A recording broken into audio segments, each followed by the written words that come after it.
ஆர்வத்தோடு நாம் எல்லாம் இங்கே குழுமி இருக்கிறோம்.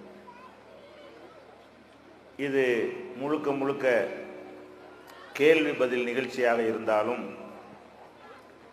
ஒரு அறிமுகமாக சில செய்திகளை சொல்லிவிட்டு அதன் பிறகு கேள்வி பதில் நிகழ்ச்சிக்கு நாம் செல்லலாம்.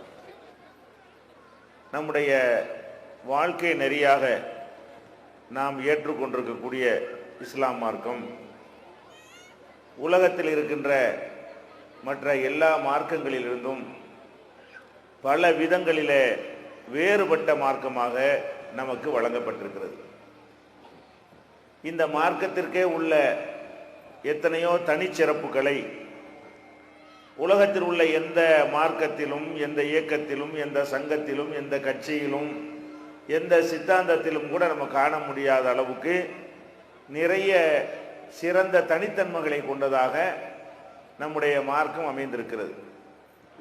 இந்த மார்க்கத்தினுடைய தனியான தன்மைகளில் முக்கியமானது என்னவென்று சொன்னால், இந்த மார்க்கம் ஒரு அடித்தளத்தின் மீது எழுப்பப்பட்டிருக்கிறது. அந்த அஸ்திவாரத்தின் மீது இந்த மார்க்கம் எழுப்பப்பட்டிருக்கிறது. ஒரு அஸ்திவாரத்தின் மீது கட்டிடத்தை எழுப்புவதாக இருந்தால் அந்த அஸ்திவாரத்திற்கு மேலே தான் எழுப்ப முடியுமே தவிர, அஸ்திவாரம் இல்லாத இடத்துலையும் நம்ம எழுப்பணும்னு சொன்னால் கட்டிடம் சரிஞ்சு போயிடும். ஆனால் உலகத்தில் எந்த மார்க்கத்தை நீங்கள் எடுத்துக்கொண்டாலும் அவங்க இப்போ நினச்சா இப்போ ஒரு விஷயத்தை மார்க்கம்னு ஆக்கிடலாம். நாளைக்கு நினச்சா நாளைக்கு ஒன்றை உண்டாக்கி இதுதான் மார்க்கம் என்று சொல்லிவிடலாம். ஒரு 50 வருஷத்துக்கு முன்னாடி அவங்க முன்னோர்கள் எதையாவது செய்திருந்தால் அதுவும் எங்கள் மார்க்கத்தில் உள்ளது தான் என்று மற்ற மார்க்கங்களில் அப்படி செய்துவிட முடியும். இந்த மார்க்கத்தை பொறுத்த வரைக்கும் அன்றைக்கு நபிகள் நாயகம் ஸல்லல்லாஹு அலைஹி வஸல்லம் காலத்தில் என்ன மார்க்கமாக இருந்ததோ அதுக்கு மேலே ஒன்றை கூட நம்ம சேர்க்க முடியாது. அதான் அடித்தளம். இஸ்லாத்தினுடைய அஸ்திவாரம் என்னவென்று சொன்னால் குர்ஆனில் உள்ளதுதான் இந்த மார்க்கத்தினுடைய அடித்தளம்.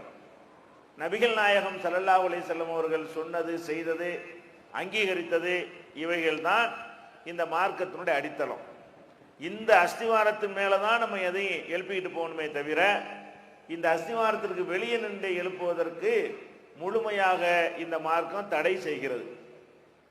எந்த அளவுக்கு தடை செய்கிறது என்று சொன்னால், அல்லாஹ் குர்ஆனில் சொல்லி காட்டுகிறான், அல் யௌம அக்மல்து லக்கும் தீனக்கும், இன்றைய தினம் உங்களுடைய மார்க்கத்தை நான் உங்களுக்கு முழுமையாக்கி விட்டேன். முழுமையாக்கிட்டேன்னு சொல்றது அல்லாஹ் சொல்றான். அல்லாஹ் முழுமையாக்கிட்டேன்னா உண்மையான முழுமைன்ற அர்த்தம். மனிதன் முழுமையாக்குறதா சொன்னா முக்காவாசியை கூட முழுசுன்னு சொல்லிடுவான். அவனுக்கு முழுசாக என்ன செய்ய முடியாது, முழுமைப்படுத்த முடியாது பல விஷயங்களை. ஆனா அல்லாஹ் என்ன செய்வான், பரீட்சை எழுதிட்டு வருவான், முழுசா எழுதிட்டேமா 60 மார்க்கு தான் வாங்குவான். 40 தப்பா எழுதிட்டு ரைட்டுன்னு நினைச்சுக்கிடுவான். அப்ப அந்த மாதிரி எல்லாம் அல்லாஹ்வுடைய சொல்லுல, அல்லாஹ்வுடைய நடவடிக்கையில் இருக்காது. அப்ப அல்லாஹ் என்ன சொல்றான்னா, இந்த மார்க்கத்தை முழுமைப்படுத்தி விட்டேன் என்று சொல்வதன் மூலமாக இதுக்கு சொந்தக்காரன் நான் தான் இதை பூர்ணமா தந்திருக்கிறேன், நான் முழுமையா தந்திருக்கிறதுனால இதுல எந்த ஒரு குறையும் கிடையாது. நீங்களா எதையாவது பின்னாடி ஒன்று சேர்த்தீங்க என்று சொன்னா நான் முழுமையா ஆக்கலன்னு அர்த்தமாகி போயிடும். போல அதில் அடங்கி இருக்கிறது. நான் முழுமையாக்கிட்டேன்னு என்ன அர்த்தம், அல்லாஹ் எதை மார்க்கம்னு சொன்னானோ அதுக்கு மேல நம்மளா ஒன்றை உண்டாக்கணும்னு வைங்க, நம்ம முன்னோர்கள் எதையாவது உண்டாக்குனாங்கன்னு வைங்க, மார்க்க அறிஞர்கள் எதையாவது சொந்தமா உண்டாக்குனாங்கன்னு வைங்க, அதை நம்ம ஏத்துக்கிட்டோம் என்று சொன்னால் அல்லாஹ் முழுமையாக்கல, கொஞ்சம் குறை இருந்திருக்குது, அதை இவங்க கண்டுபிடிச்சு தந்திருக்கிறாங்க என்று அர்த்தமாயிரும். அப்ப அல்லாஹ்வை தவிர மற்றவங்க சொல்ல நம்ம எப்ப கேட்கிறோமோ அப்ப மற்றவங்களுக்கும் மார்க்கத்தில் அதிகாரம்னு விடுகிறது. அல்லாஹ் சரியா முழுமைப்படுத்தல, அறகுறையா விட்டுட்டு போயிட்டான் என்கிற அர்த்தமாயிரும். அதனாலதான் நபிகள் நாயகம் ஸல்லல்லாஹு அலைஹி வஸல்லம் கூட எச்சரித்தாங்க, ஈயாக்கும் முஹதஸாத்தில் உமூர், எனக்கு பிறகு உருவாக்கப்படுகின்ற காரியங்களை விட்டு உங்களை நான் எச்சரிக்கிறேன். நான் உங்களுக்கு மார்க்கத்தை சொல்வதற்காக தூதரா வந்திருக்கிறேன், எல்லாத்தையும் சொல்லிவிட்டேன். எனக்கு பிந்தி எதையாவது நீங்க செஞ்சீங்க என்று சொன்னா அது தவறு, செய்யக்கூடாது என்று நான் உங்களை எச்சரிக்கிறேன். செஞ்சா என்னவாகும், குல்ல முஹதஸத்தின் பிதா, இப்படி எதெல்லாம் புதிதாக நீங்க உண்டாக்குறீங்களோ அதெல்லாம் அனாச்சாரமாகிவிடும். ஒக்குள்ள பிதாத்தின் லலாலா, ஒவ்வொரு அனாச்சாரமும் வழிகேடாக ஆகிவிடும். ஒக்குள்ள லலாலத்தின் பின்னார், ஒவ்வொரு வழிகேடு நரகத்தில் கொண்டு போய் சேர்த்துரும். நான் சொல்லாத ஒன்றை நீங்களா மார்க்கம் செஞ்சீங்கன்னா உங்களை அது நரகத்தில் சேர்க்கும். நல்லது தானே என்ற பெயரில் கூட சேர்த்துடக்கூடாது. மார்க்கத்தில் இது நல்லது தானே, செஞ்சா என்ன என்று கூட நம்ம என்ன செய்ய முடியாது, சேர்க்க முடியாது. புரிஞ்சுக்கிறதுக்காக நீங்களெல்லாம் ஒத்துக்கொண்டிருக்கக்கூடிய ஒரு உதாரணத்தை சொல்லலாம். நம்ம தொழுகையில் உட்கார்ந்து என்ன செய்கிறோம், அத்தையாத்து ஓதுறோம். அத்தையாத்துங்கிறது ஒரு சாதாரண ஒரு துவா. அது ரசூல் ஸல்லல்லாஹு அலைஹி வஸல்லம் கற்றுத்தந்த ஒரு பிரார்த்தனை. அந்த துவாவை விட குர்ஆன் சிறந்ததா இல்லையா? குர்ஆன் தான் சிறந்தது.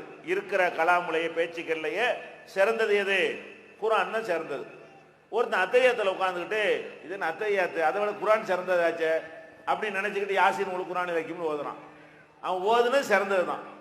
யாசின் சிறந்ததா இல்லையா? சிறந்தது தான். அல்லது அலிஃப் லாம் மீம் தாலிகல் கிதாப்னு ஓதுறான் அத்தையாத்தில் உட்காந்துக்கிட்டு. இப்போ இவன் சிறந்ததை ஓதுனதை அல்ல எடுத்துக்கிடுவானா அல்லது அதிக பிரசங்கித்தனமா எடுத்து தட்டுவானா, அடிப்பானா?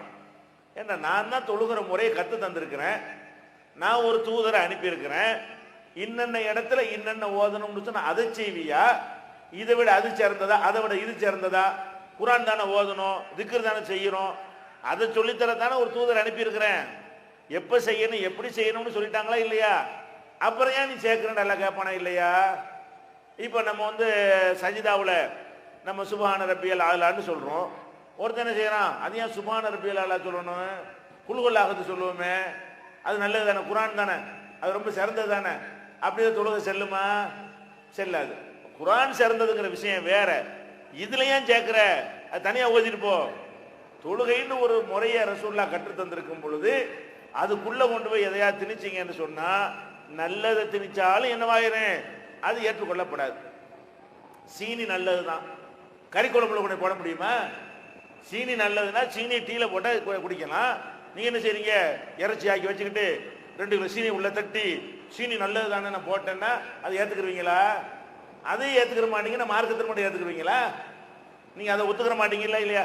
காப்பித்தூள் நல்லதுதாங்கிறதுக்காக வேண்டி மிளகா பொடிக்கு பதிலாக காப்பித்தூள் போட முடியுமா? அது அதுக்கு உள்ளது அது அதில் போடணுமா இல்லையா? அப்ப இறைவனும் இறை தூதரும் இதான் ஃபார்முலா, இந்த ஃபார்முலா படிதான் மார்க்கம் உருவாக்கப்பட்டிருக்குது அப்படின்னு சொல்லிட்டாங்கன்னா அதுதான் ஃபார்முலா. அதை விட சிறந்ததுன்னு கொண்டு என்ன செய்ய முடியாது, நம்ம செஞ்சோம்னா கேடுல முடிஞ்சு போயிடும், அது நல்ல ரிசல்ட்டை தராது. அதனால மார்க்கங்கிற பேர்ல எதை செஞ்சாலும் சரி அல்லாஹ் சொன்னானா, மார்க்கம்ங்கிற பேர்ல எதை சொன்னாலும் சரி ரசூல் ஸல்லல்லாஹு அலைஹி வஸல்லம் சொன்னாங்களா அல்லது செஞ்சாங்களா அல்லது அனுமதிச்சாவது இருக்கிறாங்களா என்று பார்த்து, அப்படி இருந்தா அதை மார்க்கம்னு ஏத்துக்கிறங்க, அப்படி இல்லைன்னா அது மார்க்கம் கிடையாது. இன்றைக்கு எல்லா குழப்பத்துக்கும் இதுதான் காரணம். நம்மளை குழப்பவாதீங்கிறாங்களே அது காரணம் இதுதான். பல குருக்களை பிரிஞ்சு கிடக்குறாங்களே அது காரணம் இதுதான். ஏன் இவ்வளவு குழுக்களை பிரிஞ்சு கிடக்கிறோம்?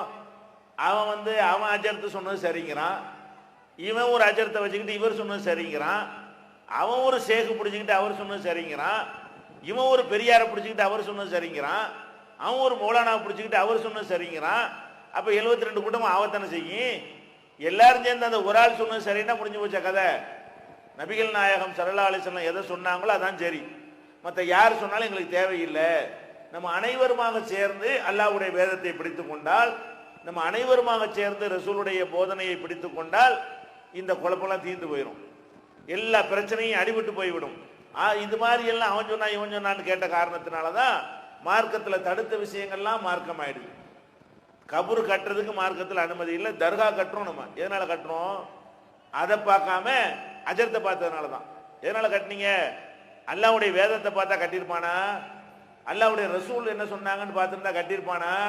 சாதாரணமா கபரையே கட்டக்கூடாதுன்னு இருக்கிறாங்க, இவன் கபரையும் கட்டி கபருக்கு மேல கட்டடமும் கட்டுறான். இதைத்தான் எச்சரிக்கவும் செஞ்சாங்க. அப்ப எச்சரித்த காரியத்தை இவன் செஞ்சதுக்கு என்ன காரணம்? மார்க்கத்துக்கு அதிகாரி யாருன்னு இவனுக்கு தெரியல, அல்லாஹ் தான் இதுக்கு அதிகாரி, அல்லாஹ்வுடைய ரசூல் தான் அவருடைய நிர்வாகி என்று இவனுக்கு தெரியாத காரணத்தினால எவன் என்ன சொன்னாலும் கேட்க நான் ரெடியா இருக்கிறேன். கூழ் எடுக்க சொன்னா எடுப்பேன், கொடியேற்ற சொன்னா எடுப்பேன், தாயத்து போட சொன்னா போடுவேன், தட்டு எழுத சொன்னா எழுதுவேன், கத்தம் ஓதுவேன், பாத்தியா ஓதுவேன், என்னென்னலாம் சொன்னாங்களோ அதெல்லாம் நான் செய்வேன். யார் சொன்னாங்களோ எங்க பாப்பா அம்மா சொன்னா செய்வேன், எங்க அஜர்த்து சொன்னா செய்வேன், எங்க முன்னோர்கள் சொன்னா செய்வேன், எங்க ஊர் வழக்கமா இருந்தா செய்வேன். இதனால தான் நாசமா போய் கிடக்குது. மார்க்கும் அதன் தூய்மையான வடிவத்தில் இல்லை. இதை களை எடுக்கிறதா இருந்தால் நம்ம என்ன பண்ணணும்? எந்த விஷயத்தை இப்ப கேள்வி கேட்குறீங்களா, நாங்க சொல்ற பதில் குர்ஆனை எடுத்து காட்டி ஆதாரத்தோட சொன்னா தான் நீங்க ஏத்துக்கணும். அல்லது ரசூல் ஸல்லல்லாஹு அலைஹி வஸல்லமுடைய ஹதீஸை காட்டி ஆதாரத்தோட சொன்னா தான் என்ன செய்யணும்? நீங்க எடுத்துக்கணுமே தவிர எங்க விருப்பப்படி கூடும், எங்க விருப்பப்படி கூடாது என்று சொன்னால் நீங்க என்ன செய்யக்கூடாது? ஏற்றுக்கொள்ள கூடாது. அது மார்க்கத்தில் யாரிடம் இந்த கேள்வி கேட்டாலும் சரி, பதில் என்னன்னு மட்டும் பார்க்கக்கூடாது.